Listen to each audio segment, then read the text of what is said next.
आज अबकारी तरफ सालेपुर विभिन्न स्थान में चढ़ाऊ जारी होता विपुल परिमाण अबकारी जबत हो सालेपुर अबकारी थाना को पठाई मात्र सेठारे देखा पाइलु कि आगरे ताला भितर मेलामेला अर्थात समस्त अबकारी स्टाफ अच्छा अबकारी बिकुवा दोषी अच्छा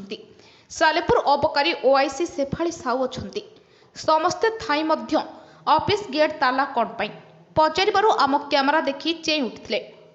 आम पाखरे जहा खबर अधिक परिमाण को कम करने डिलिंग चलीथिला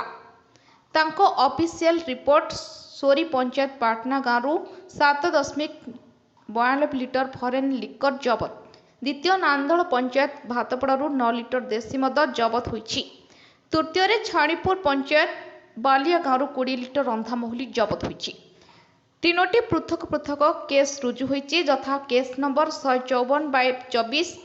155/24 156/24 एठी प्रश्न उठुछि कि सतरे कौन कम परिमाण अबकारी सामग्री जबत होईछि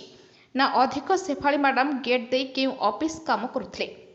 सालेपुर अंचल रे निशा कारबार जेभली चलीछि जदि एभली ओआईसी रहिबे ताहाले सालेपुर खूब शीघ्र निशाड़ी अंचल रे परिपूर्ण होइजिबो। Salepur Maheshwar Behera report Jyotiprabha news.